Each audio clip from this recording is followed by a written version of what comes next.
Above the Pacific waters, 10 Japanese fighter planes flew in circles while confused voices crackled through their radio sets. Down below somewhere, a rookie American aviator flying his maiden combat sortie had just vanished into the clouds after breaking apart their tight formation. They'd witnessed him plunge downward, then surge upward, and watched as he weaved through their intersecting gunfire with the precision of someone who'd done it 1,000 times before. Yet this was just a green replacement pilot who'd barely logged 50 hours flying his new aircraft. The same question kept echoing across those radio frequencies. Where had he disappeared to? What they'd learned from the answer would completely reshape everything the Imperial Navy believed about the war slipping through their fingers. By late 1943, the Central Pacific had transformed into a brutal killing zone where success was calculated in nautical miles traveled and aircraft lost. Westward across the ocean, American carriers drove forward in their island-hopping offensive, demanding complete control of skies that Japan had dominated since their Pearl Harbor attack. Each coral atoll, every lagoon, and each volcanic island represented yet another defensive barrier that needed stripping away before the next push could start. The distances involved were absolutely staggering. The supply chains required were unlike anything seen before, and those men launching from the rolling carrier decks understood perfectly well that staying alive depended on things completely outside their control. That autumn's weather alternated unpredictably between crystal-clear tropical conditions and violent squalls capable of engulfing entire naval task forces. Aviators would take off into morning so dazzlingly bright that the ocean's surface seemed to glow white below them, only to fight their way back through downpours so thick their cockpit instruments stopped working. The oppressive humidity penetrated everything without mercy. It ate away at electrical wiring, twisted wooden parts out of shape, and soaked men completely through with sweat before they even climbed into their cockpits. The Pacific War Zone didn't believe in easy introductions. It just swallowed up whoever showed up and sorted out who'd survive from who'd become another statistic. Since the catastrophic early battles of 1942, carrier-based aviation had undergone rapid evolution. Those desperate clashes at Coral Sea and Midway had demonstrated beyond doubt that naval air power would ultimately determine who won the war, but they'd also exposed the merciless arithmetic of continuous losses. American factories were churning out both aircraft and pilots at production rates that Japan simply couldn't hope to match. Still, every replacement aviator who stepped onto a carrier deck represented months of intensive training that could vanish completely in one unfortunate encounter. The combat veterans who met these fresh arrivals grasped something that no training facility back home could ever truly teach them. Surviving combat wasn't just about having good flying skills. It came down to what kind of plane you were strapped into, what quality of enemy you'd face, and that razor-thin difference between learning quickly and dying young. By the fall of 1943, the Navy had started deploying a new fighter that looked like it might shift those odds in America's favor. The Grumman F-6F Hellcat had begun entering service earlier that same year, and the pilots flying it discussed this aircraft with something that bordered on religious devotion. It wasn't the absolute fastest fighter operating in the Pacific theater.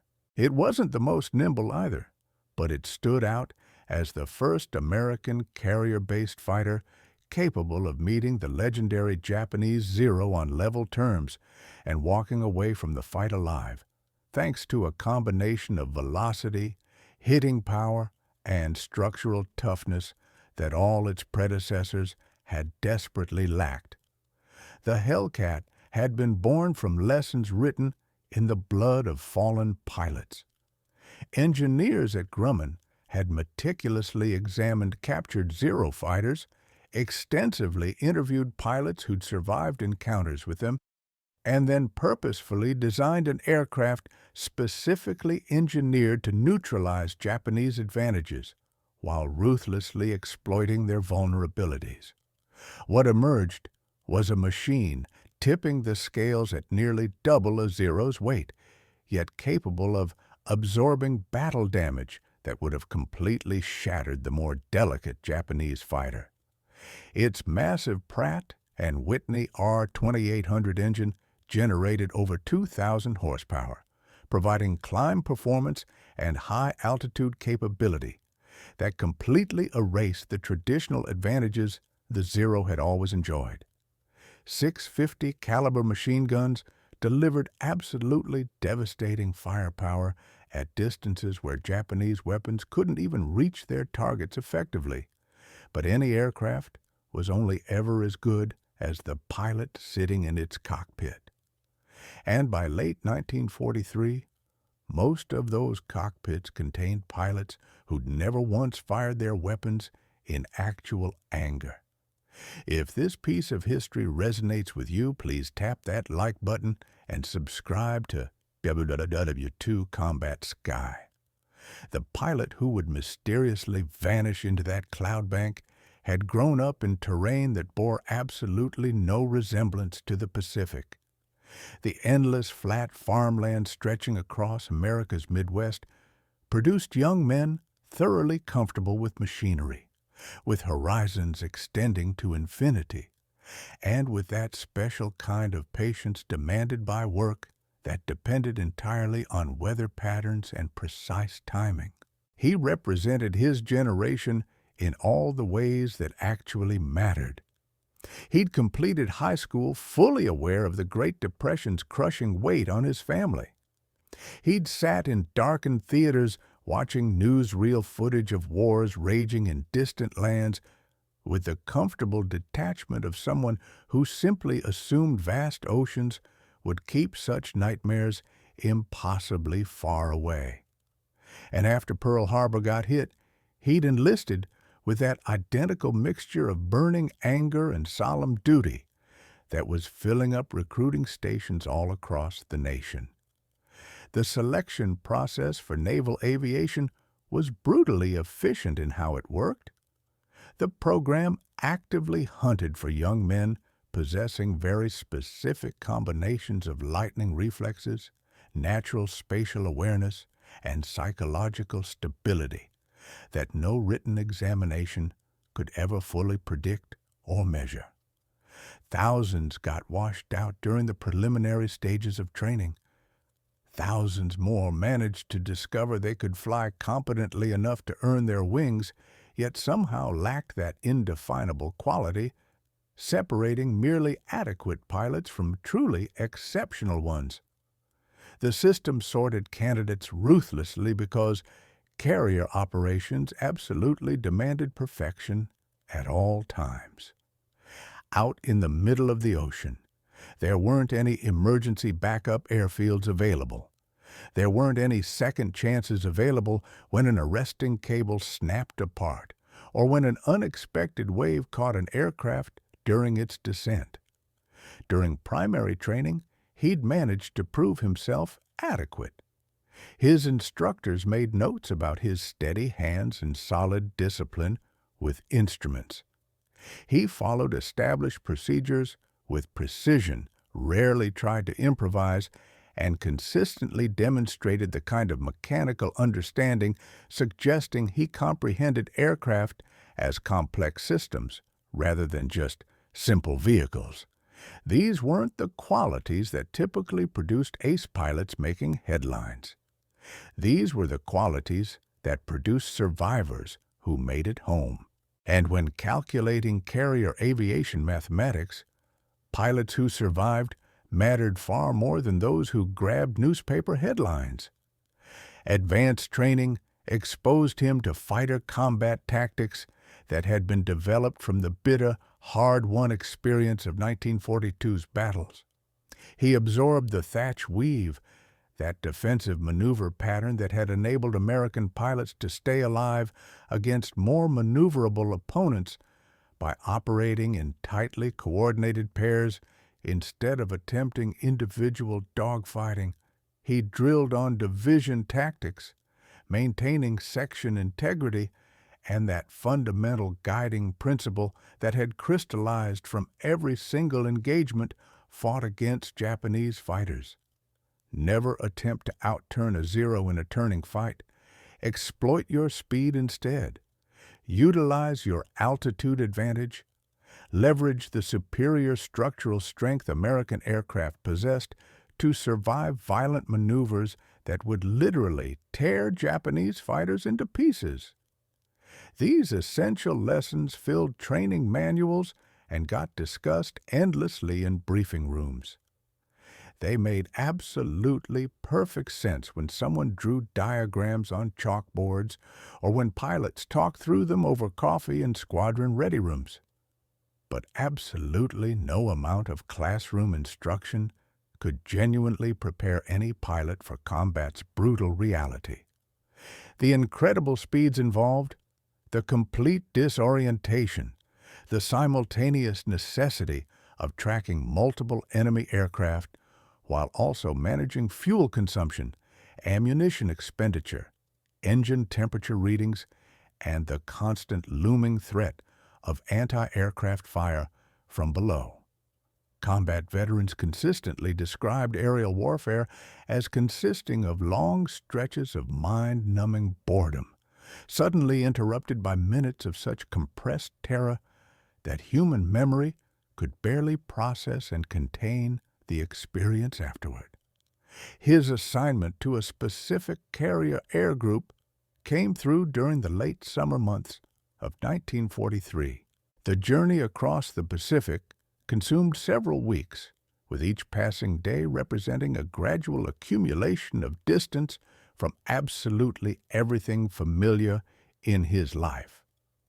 The ocean's sheer vastness completely defied human comprehension. Day after endless day of nothing but empty horizons stretching in every direction, broken only by occasional glimpses of escort vessels or the distant silhouette of another carrier somewhere out there. The men passed time playing endless card games. They composed letters home to loved ones.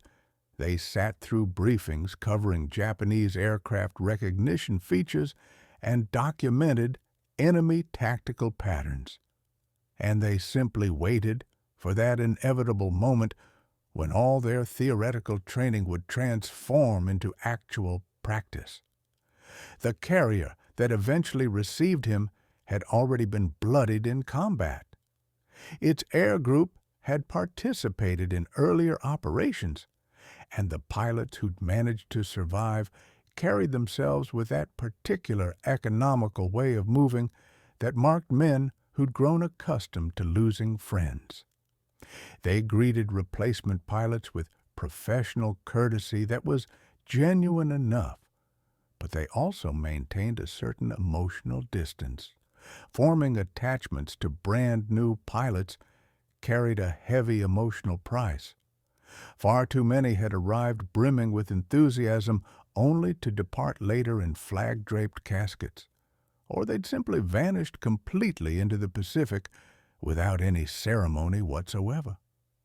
His initial days living aboard the ship followed the established rhythms of carrier life closely.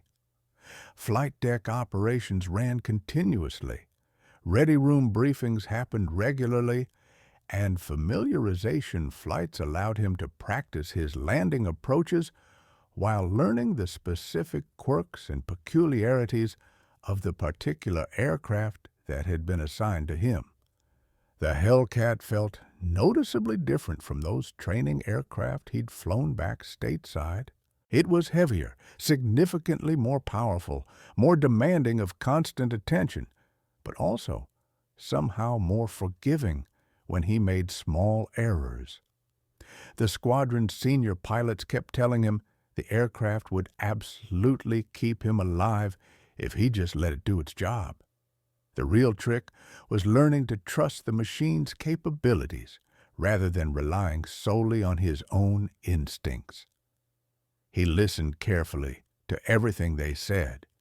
He asked appropriate questions when the moment seemed right and stayed completely silent whenever veterans spoke from hard-won experience. He studied those intelligence reports detailing Japanese fighter tactics with intense focus, committing to memory the recognition features distinguishing different Zero variants and the specific performance characteristics that defined their threat envelope. He practiced his aerial gunnery relentlessly, firing repeatedly at towed sleeve targets until his accuracy scores climbed to acceptable levels, and he waited patiently for that mission which would ultimately determine whether all this extensive preparation actually meant anything at all. The fundamental problem confronting American naval aviation across the Central Pacific wasn't simple or isolated. It was completely systemic in nature. Japanese air power had certainly been depleted through months of fighting, but it definitely hadn't been destroyed. The steady attrition of expertly trained pilots at Midway and throughout the prolonged Solomon Islands campaign had cost the Imperial Navy absolutely irreplaceable expertise and experience. Yet those pilots who'd survived remained extremely dangerous opponents who shouldn't be underestimated. They understood their aircraft intimately through years of flying them. They'd refined their tactical approaches through extensive years of combat operations in China and across the entire Pacific region. And they defended their remaining territory with the desperate intensity of men who fully understood that each island lost brought their enemies one step closer to Japan's home islands. American strategic planners found themselves facing a genuine paradox. Those carriers that projected air power across the vast Pacific simultaneously represented both the most valuable and the most vulnerable assets in the entire fleet. Losing even a single carrier meant losing not just the massive ship itself, but also the fully trained air group that operated from its deck. Yet carriers absolutely had to operate well within range of Japanese land-based aviation in order to provide support for amphibious landing operations, which directly exposed them to precisely the kind of massive coordinated attacks they'd been specifically designed to prevent. The tactical situation facing commanders was equally complicated and challenging. American fighters urgently needed to establish complete air superiority over designated target areas while simultaneously protecting the vulnerable fleet from incoming Japanese strike packages. This dual mission requirement stretched the available aircraft dangerously thin and forced pilots to fly multiple exhausting sorties under conditions that progressively degraded both human performance and mechanical reliability. Fatigue kept accumulating relentlessly, maintenance crews labored around the clock without rest, and replacement pilots kept arriving without possessing the combat experience necessary to fully understand what they were actually facing. The Zero still remained the standard benchmark against which every Pacific theater fighter got measured and compared. Its fearsome reputation had been firmly established during the Pearl Harbor attack and then consistently reinforced through long months of combat, where it repeatedly outperformed whatever American opponents challenged it.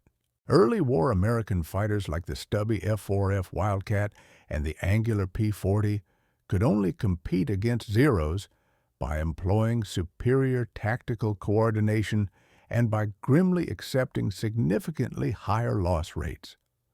The Zero could outclimb, outturn, and out-accelerate absolutely anything the Americans had flying in 1942's skies. This operational advantage worked on pilot psychology just as powerfully as it worked mechanically. American aviators approached every engagement fully knowing their opponents held most of the tactical cards in the deck. The Hellcat had been specifically designed to fundamentally change that deadly equation, but transforming pilot psychology and confidence took considerably longer than simply changing the aircraft they flew. Replacement pilots arrived at their carrier assignments, having thoroughly absorbed all the painful lessons from 1942 without possessing the updated context of what had changed by 1943. They'd been trained to genuinely fear the Zero's legendary maneuverability, to absolutely avoid getting drawn into turning fights, to utilize their own aircraft's advantages without fully comprehending what those specific advantages actually were. Some pilots overcorrected in their caution, becoming so rigidly defensive in their flying that they consistently missed valuable opportunities to press home their attacks. Other pilots overcorrected in precisely the opposite direction, mistakenly assuming the Hellcat's technical improvements meant they could now safely ignore whatever strengths the Zero still retained. The institutional challenge facing the Navy was fundamentally about effective communication. Valuable combat lessons certainly existed buried in detailed after-action reports, but the gap separating written analysis from practical real-world application remained frustratingly wide. Any pilot could sit down and read that the Hellcat's maximum diving speed exceeded the Zero's structural limitations, but until he'd actually pushed his own aircraft past that critical limit and personally watched a pursuing Zero either fall hopelessly behind or literally break apart in midair, that knowledge remained purely abstract and theoretical.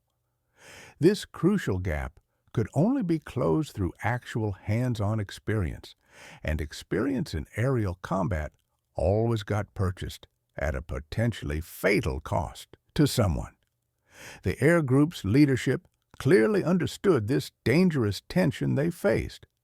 They paired inexperienced new pilots with seasoned combat veterans whenever the schedule possibly allowed, desperately hoping that direct observation and practical example would somehow compress the deadly learning curve. They conducted extensive briefings that heavily emphasized those specific tactical approaches proven genuinely effective against Japanese fighters through bitter experience. They meticulously reviewed gun camera footage captured during successful engagements, carefully pointing out those critical moments when proper execution of tactics had transformed potential defeats into hard-won victories. But ultimately, they couldn't control what actually happened once aircraft launched from the deck and disappeared into combat. The relentless operational tempo maintained throughout late 1943 allowed almost no time for any gradual, careful introduction to combat. Carriers continuously moved from one military objective directly to the next without pause. Their embarked air groups flew strikes, patrol missions, and defensive sorties in seemingly endless rotation without meaningful rest. Replacement pilots were needed in cockpits immediately. There simply wasn't any reserve pool of fully trained aviators waiting patiently in the wings as backups. Every single pilot who could physically sit in a cockpit and competently follow orders was a pilot who would absolutely fly actual combat missions immediately. Unit readiness got measured by counting available bodies, not by carefully assessing individual skill levels or experience. The question that absolutely haunted every commanding officer was disarmingly simple, yet completely unanswerable. Exactly how many of these replacement pilots would actually survive long enough to eventually become experienced veterans themselves? The statistical data compiled from earlier campaigns painted a genuinely discouraging picture. First combat missions claimed a disproportionately high number of pilots who simply hadn't yet grasped the fundamental rhythm of aerial combat. They fixated intensely on single enemy targets while other hostile aircraft calmly positioned themselves for killing shots from behind. They consistently failed to check their vulnerable tail positions frequently enough. They badly misjudged closure rates and firing solutions. They either panicked completely or froze up at precisely those moments when decisive, aggressive action meant the difference between survival and death. Some commanders firmly believed the real solution was providing substantially more training before pilots reached combat units.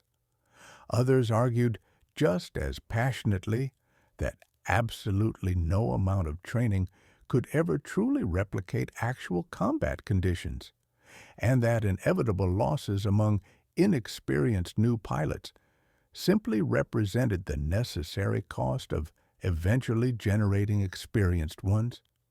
This heated debate continued endlessly in ready rooms and flag-level briefings while the war itself pressed forward regardless of institutional uncertainty. The mission briefing took place during the early morning hours of a day that offered absolutely no particular distinction from dozens of other similar mornings. Current intelligence reports clearly indicated Japanese aircraft were actively operating from an island airfield located well within striking distance of the American task force's current position.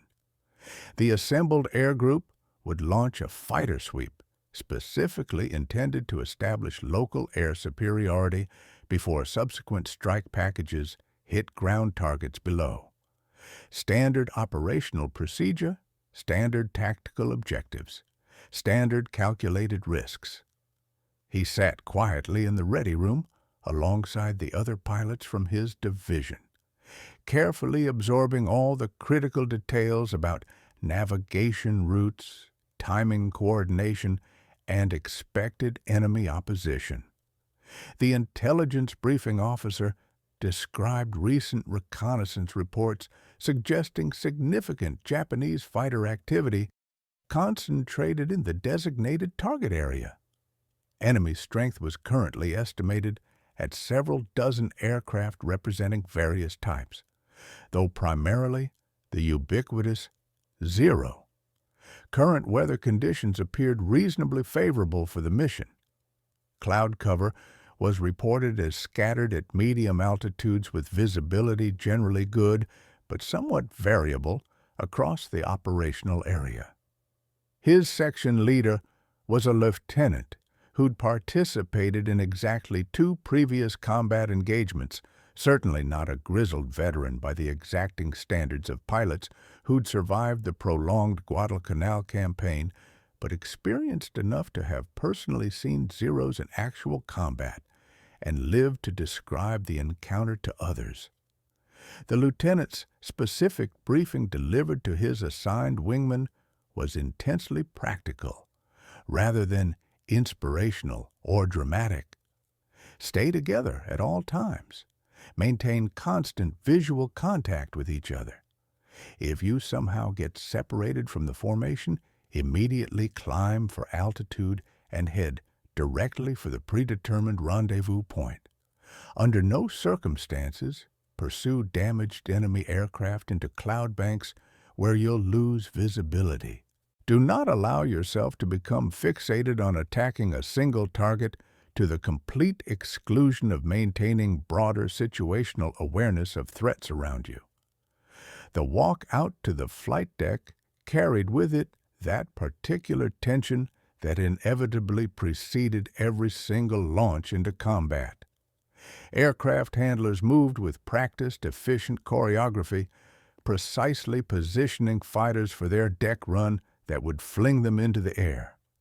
The Hellcats sat arranged in neat rows, their engines already warming up and running, their spinning propellers throwing visible arcs of exhaust into the pre-dawn darkness surrounding the ship. Pilots climbed up into their cockpits one by one, accepted necessary assistance with safety harnesses and various connections, and began working through those pre-flight check routines that had become completely automatic through countless repetitions. He distinctly felt the massive carrier turning into the wind, the vibration transmitted through the deck changing noticeably as the enormous ship accelerated to provide additional lift for the launching aircraft. The flight deck officer's hand signals were crisp and precise. He watched as the pilots positioned ahead of him launched successfully, each aircraft dropping slightly below the bow before climbing steadily away into the darkness above. Then suddenly, it was his turn to go. Throttle pushed forward to full power, brakes released completely. The violent rush of acceleration compressed him hard into his seat as the Hellcat rapidly gathered speed and finally lifted clear of the deck. The climb up to operational altitude carried the entire formation through multiple layers of darkness before emerging into the first golden light of morning. The Pacific stretched endlessly beneath them, completely featureless except for the scattered whitecaps that helpfully indicated wind direction below. Strict radio silence held as the aircraft gradually sorted themselves into their proper tactical positions. His section leader's Hellcat appeared as a dark shape silhouetted against the steadily brightening sky, its position locked in his peripheral vision as he carefully maintained his assigned station. The flight toward the target area consumed time measured differently than time experienced on the ground, tracked by fuel consumption rates, engine temperature readings, and the gradual emergence of terrain features on the distant horizon ahead. He methodically checked his instrument panel in regular scanning patterns, continuously confirming altitude, heading, and airspeed readings. The Hellcat flew rock steady, its powerful engine producing a constant vibration that gradually faded into background noise rather than remaining an active sensation demanding attention. First contact came as urgent voices, suddenly breaking the maintained radio silence. Aircraft reported ahead, multiple unidentified bogies scattered at various altitudes throughout the area. The formation immediately began adjusting its tactical disposition, with individual divisions separating to cover different designated engagement zones. His section leader waggled his wings sharply, the prearranged visual signal to tighten up formation spacing and prepare for imminent contact with the enemy. He promptly moved closer, significantly reducing the interval between their two aircraft while intensely scanning the sky ahead for threats. The first visual contact appeared as an indistinct smear against the clouds, then another similar smear appeared, then suddenly a whole cluster of shapes that rapidly resolved into aircraft as the distance between them collapsed quickly. The Japanese fighters were already climbing aggressively to meet them, their formations noticeably looser than standard American tactical doctrine prescribed, but their hostile intent was absolutely unmistakable. The engagement would happen within mere minutes now. His section leader initiated a climbing turn that would position their pair above a group of approaching Japanese aircraft. The maneuver followed established tactical doctrine perfectly, seeking crucial altitude advantage before committing to the attack. He followed exactly, precisely matching the turn, watching both the artificial horizon and his leader's aircraft, with his attention divided between them. The sky seemed to suddenly expand around them, rapidly filling with aircraft that appeared and disappeared against the scattered clouds. Then, without warning, his leader's aircraft visibly shuddered. Black smoke began trailing from the engine cowling. The Hellcat fell away from the formation, its trajectory displaying the unmistakable signature of either mechanical failure or combat damage. He hadn't seen the actual attack happen. He hadn't spotted any enemy aircraft close enough to fire, but his section leader was definitely going down, and he found himself suddenly, completely alone. The training manuals prescribed very specific responses to separation from your formation. Climb immediately for altitude. Head directly for the rendezvous point. Do not engage enemy aircraft alone under any circumstances.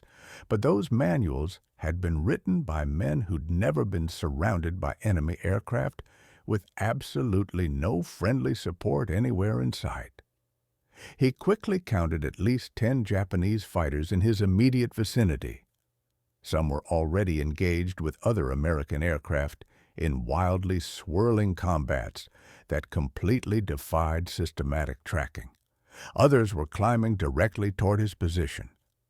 The first Zero came at him from his 4 o'clock position, closing at a rate that strongly suggested the pilot expected an easy, quick kill. A lone American fighter, separated from its protective formation, represented precisely the target Japanese tactical doctrine sought. He saw the bright tracers arc past his canopy before his conscious mind even registered the attack was happening. Pure instinct took over completely. He shoved the stick forward hard and rolled, trading away his altitude for desperately needed speed in a maneuver that carried him below and away from the attacker's established gun solution. The dive compressed his entire world into pure tunnel vision. The airspeed indicator climbed rapidly, the altimeter unwound backwards. The flight controls grew increasingly heavy as mounting aerodynamic forces increased. He pulled out of the dive at an altitude that left almost no margin for any error. The gray-green Pacific was close enough now to see individual wave patterns on the surface. The Zero that had initially attacked him was no longer visible anywhere. Whether it had followed him down through the dive or broken off the pursuit, he simply couldn't determine. He began climbing again immediately, the Hellcat's powerful engine responding to full throttle with a reassuring surge of raw power. The scattered cloud layer hung 3,000 feet above his current position. It represented valuable concealment from enemy eyes, but it also meant disorientation. Entering clouds alone meant trusting instruments completely while surrendering all visual awareness of threats. Yet, remaining out here in clear air meant staying visible to every Japanese pilot operating in the area. More aircraft appeared all around him with alarming speed. The inherently swirling nature of air combat meant that tactical positions changed constantly, that threats emerged and vanished with the unpredictable rhythm of individual maneuvers. He saw another Hellcat aggressively pursuing a Zero in a diving attack. He saw 2 Japanese fighters carefully bracketing yet another American aircraft from both sides. He saw distant shapes that might have been friendly or hostile, their exact identities uncertain at the distances involved. A second attack materialized from above and behind, the classic bounce maneuver. Using altitude advantage to build tremendous speed and close rapidly before the target could possibly react, he caught the shadow crossing his canopy and broke hard right, pulling into a turn that pressed him violently against his harness. The Hellcat responded with exactly the stability its designers had intended and promised. It didn't snap or shudder dangerously. It simply turned smoothly, holding together solidly through G-forces that would have challenged much lighter airframes. The pursuing Zero overshot his position, its pilot apparently expecting the American fighter to continue its previous heading. The unforgiving geometry of aerial combat was absolute. A target that moved unpredictably created firing solutions that required adjustment, and adjustment required precious time. In those few seconds, it took the Japanese pilot to recognize the break and respond appropriately. The relative positions had changed entirely. He found himself positioned behind the Zero for one brief moment, close enough to clearly see specific details of the aircraft's construction. The temptation to press the trigger was immediate and powerful, but his angle was wrong, the deflection excessive, and his airspeed still dangerously high from the defensive brake. He held his fire, watching the Japanese aircraft pull away rather than wasting precious ammunition on a shot extremely unlikely to connect.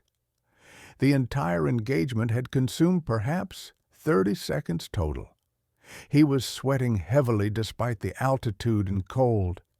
His breathing came in rapid, shallow pulls against the restrictive oxygen mask. The radio kept producing scattered fragments of transmissions from other pilots, their voices clipped and urgent. Somebody called out a warning. Somebody else reported a confirmed kill. The overall tactical picture remained completely incomprehensible. He climbed steadily toward the cloud layer, seeking the concealment it offered, while simultaneously attempting to regain some sense of orientation. The scattered cumulus provided intermittent cover, towering columns of white against the blue that could hide an aircraft for precious seconds at a time. He entered a cloud bank and immediately felt the sudden isolation of instrument flight. The Hellcat bounced noticeably in the turbulence. Moisture streaked across his canopy. The world outside became uniformly gray. He emerged on the other side to find the sky completely reorganized in his absence. Japanese aircraft were still visible, but their positions had shifted dramatically. The American formations had scattered even further, with individual engagements replacing coordinated tactics. He identified what appeared to be 2 or possibly 3 Hellcats engaged with a significantly larger number of Japanese fighters. The mathematics were clearly unfavorable. The situation demanded immediate decision. He could attempt to rejoin those friendly aircraft, adding his firepower to an existing engagement. He could continue climbing, seeking altitude advantage for another slashing attack. Or he could use the clouds to disengage entirely, heading for the rendezvous point exactly as doctrine prescribed. Before he could consciously choose, the choice got made for him. At least 4 Zeros were climbing directly toward his position. They'd spotted him emerging from the clouds and were converging from different angles. This was the coordinated attack that Japanese pilots excelled at, using superior numbers to create crossfire situations that absolutely no amount of defensive flying could escape. He dove again, using the Hellcat's superior diving acceleration to open distance.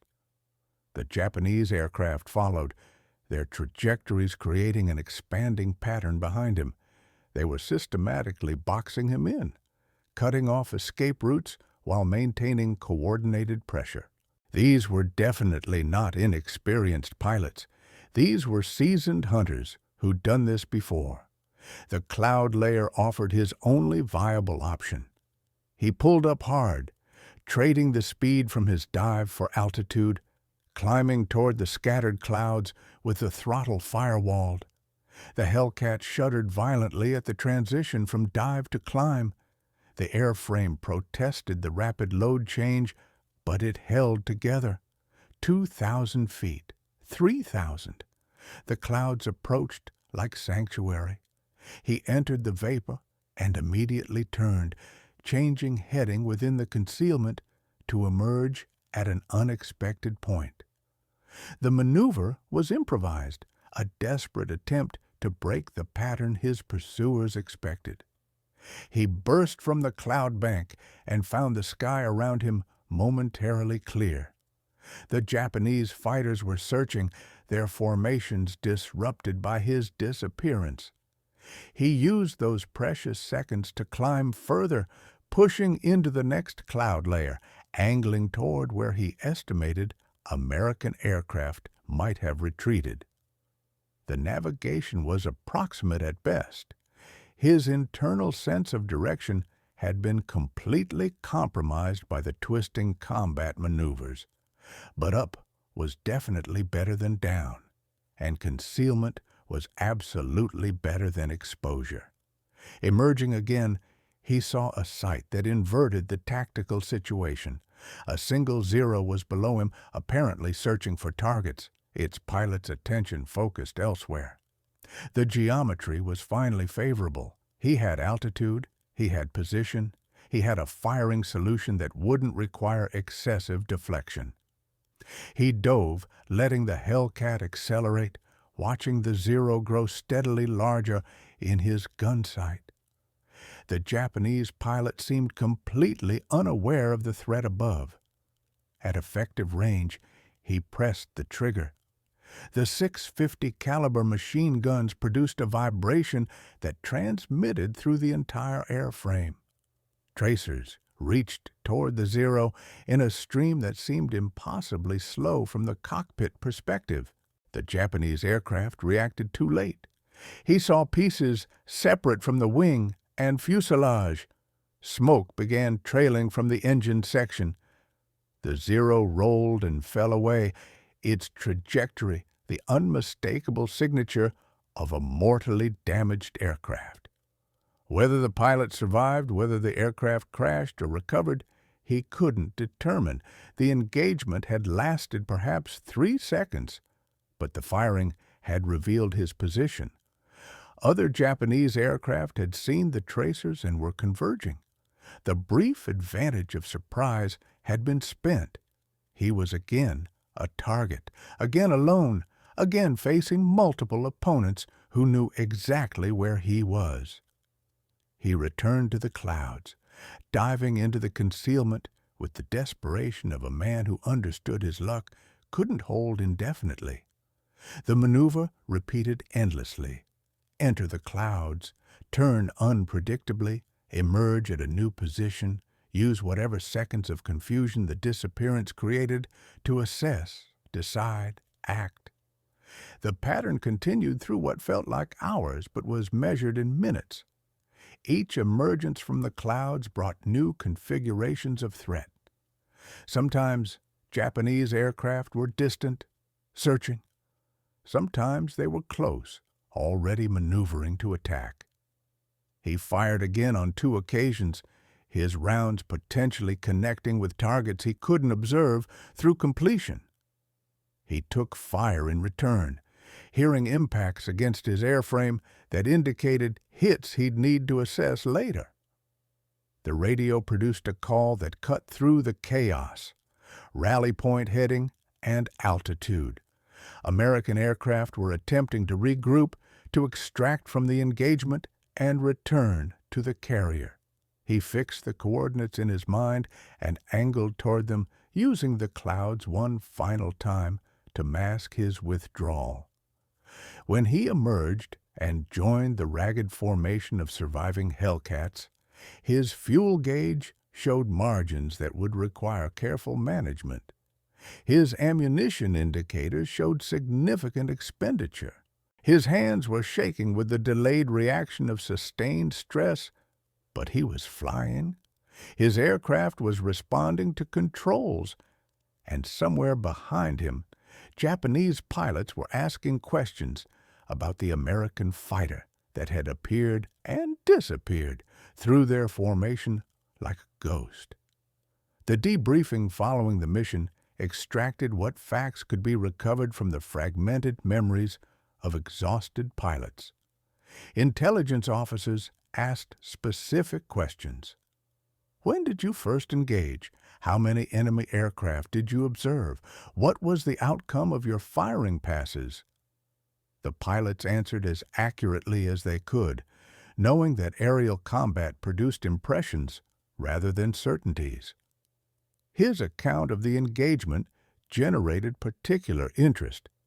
A first-mission pilot engaging multiple enemy aircraft, surviving extended contact without wingman support, and returning with possible damage to at least one confirmed Japanese fighter represented an outcome that defied statistical expectations. The senior pilots who reviewed his statements asked follow-up questions about specific maneuvers, about his use of the clouds, about the moments when he'd chosen to fire and the moments when he'd held back. The pattern that emerged from his description illustrated something the Hellcat's designers had intended but couldn't guarantee. The aircraft had allowed him to survive decisions that would have been fatal in earlier fighters. His dives had reached speeds that Japanese aircraft couldn't match. His defensive brakes had exploited structural margins that the Zero lacked. His repeated use of cloud cover had worked because the Hellcat's instruments and stability allowed instrument flight with confidence that more demanding aircraft couldn't provide. He hadn't outflown Japanese pilots with superior skill. He'd survived because his aircraft gave him options that their aircraft denied them. The distinction mattered for understanding what the engagement revealed about the changing balance of the air war. Intelligence reports from subsequent days provided fragmentary confirmation of Japanese perspective. Radio intercepts indicated confusion among Japanese pilots regarding American tactics during the engagement. Multiple references to aircraft disappearing into clouds and emerging at unexpected positions suggested that his experience wasn't unique. Other American pilots had apparently employed similar techniques using the Hellcat's capabilities to disrupt Japanese coordination. The tactical implications were noted in after-action analyses that circulated among carrier air groups. The Hellcat's performance envelope allowed aggressive use of vertical maneuvering that earlier American fighters couldn't have sustained. Pilots could dive to escape, climb to attack, and transition between these regimes with confidence that the airframe would tolerate the stress. This changed the fundamental geometry of engagements, reducing Japanese advantages in turning combat by making turning combat increasingly irrelevant. The training updates that followed emphasized these capabilities. New pilots arriving in the theater received briefings that specifically addressed the Hellcat's diving performance, its structural limits, and the tactical possibilities these characteristics created.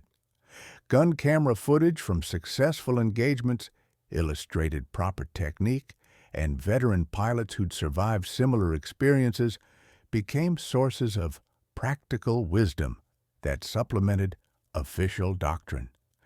The statistical evidence accumulated over subsequent months painted a picture of transformation. Kill ratios in Hellcat engagements consistently exceeded those achieved by earlier fighters. Loss rates among replacement pilots, while still significant, declined as tactical knowledge improved and aircraft capabilities became better understood. The air war over the Central Pacific was shifting toward American dominance in ways that aggregate statistics captured better than individual stories. His subsequent missions followed patterns established during that first chaotic engagement. He learned to trust the aircraft. He learned to use clouds and altitude changes as tactical tools rather than mere survival mechanisms. He developed the situational awareness that separated survivors from statistics, the ability to track multiple threats while managing the mechanical demands of flight. He gradually became one of the veterans who greeted new arrivals with professional courtesy and carefully maintained distance. The Carrier Air Group's operations continued through the island-hopping campaign that characterized Pacific strategy. Targets changed, missions varied. The Japanese opposition shifted in composition as attrition consumed their experienced pilots and replacement quality declined. Each engagement provided new data points for the evolving understanding of what the Hellcat represented. By early 1944, the transformation was undeniable. American carrier aviation had achieved the air superiority that strategic planners had sought since Pearl Harbor. The combination of superior aircraft, improved tactics, and overwhelming numbers created conditions where Japanese air power could delay, but not prevent American advances. The question was no longer whether American forces would reach the Japanese home islands, but when and at what cost. The pilot who'd vanished into clouds survived the war. He flew additional missions across the Pacific, accumulated experience that validated his first desperate engagement, and returned home to a country that struggled to comprehend what its military had accomplished. The transition from combat aviation to civilian life followed patterns familiar to millions of veterans. The skills that had meant survival over the Pacific had limited application in peacetime America. He spoke rarely about specific missions in the years that followed. The details blurred together, individual engagements becoming indistinguishable in memory from dozens of similar experiences. What remained wasn't narrative, but impression. The sound of the Hellcat's engine at full power, the feeling of G-forces during hard maneuvering, the particular quality of Pacific light filtering through scattered clouds. These sensory memories persisted when specific dates and locations had faded. The aircraft that had saved his life became museum pieces and memorial displays as newer technology rendered them obsolete. The Hellcat's service life ended with the war, superseded by jet aircraft that made propeller-driven fighters relics within a decade. Yet the principles the Hellcat had demonstrated remained embedded in fighter design for generations. The emphasis on pilot protection, structural integrity, and performance margins that allowed survival of tactical errors became standard expectations rather than revolutionary concepts. The tactical lessons of his generation filtered into doctrine that shaped subsequent conflicts.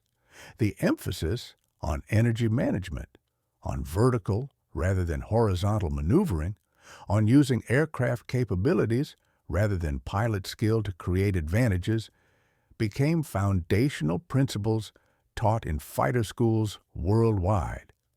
Pilots who trained decades later flew aircraft with capabilities unimaginable in 1943. But they learned tactics whose origins traced directly to the desperate improvisations of men fighting over the Pacific. The Japanese pilots who'd asked where he went never received satisfying answers. The war that had produced that moment of confusion ended with their nation's defeat and transformation. The Zero, once the symbol of Japanese air power, became a studied artifact. Its strengths and weaknesses cataloged in engineering assessments that informed post-war aircraft design.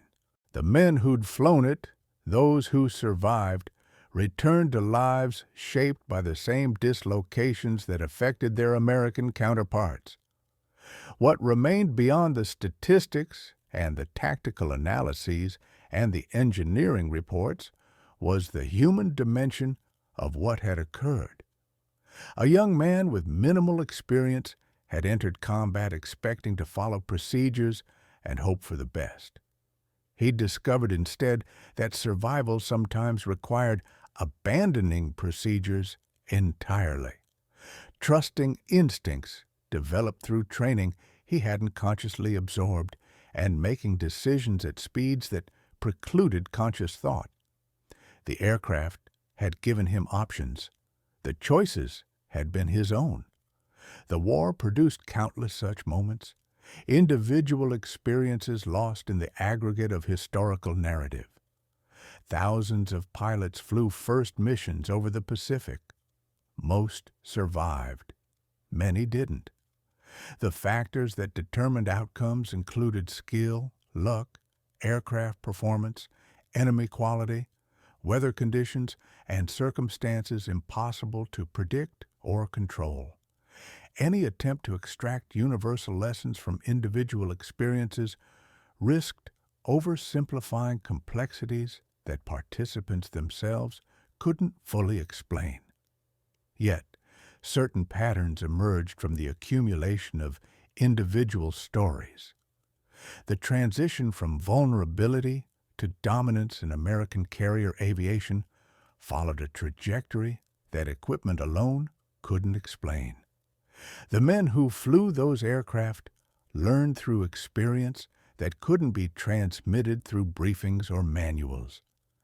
They discovered capabilities through necessity, developed tactics through survival, and passed knowledge to successors through the imperfect medium of institutional memory. The question posed by Japanese radios that morning in 1943 echoed across decades. Where did he go? The answer involved clouds and maneuvers and aircraft performance. But it also involved something less tangible, the capacity of ordinary individuals to perform extraordinarily under pressure, the accumulation of small advantages into decisive outcomes, the transformation of mechanical capabilities into human survival. He never considered himself remarkable. The veterans of his generation rarely did. They'd done what circumstances required, survived through combinations of skill and fortune they couldn't reliably distinguish, and returned to lives that gradually buried the intensity of wartime experience beneath layers of peacetime routine. The wars they fought became history, then memory, then stories told to grandchildren who couldn't fully imagine the world their grandparents had inhabited. What endures beyond individual memory is the recognition that pivotal moments often occur without recognition of their significance. A pilot fighting for survival doesn't think about historical consequences. He thinks about the next second, the next maneuver, the next threat. The meaning comes later, assembled from fragments by historians seeking patterns in chaos. Those scattered clouds over the Pacific held no significance until a desperate pilot used them for survival. Then they became part of the story of how American air power won the war. The lesson isn't that courage or skill determined outcomes.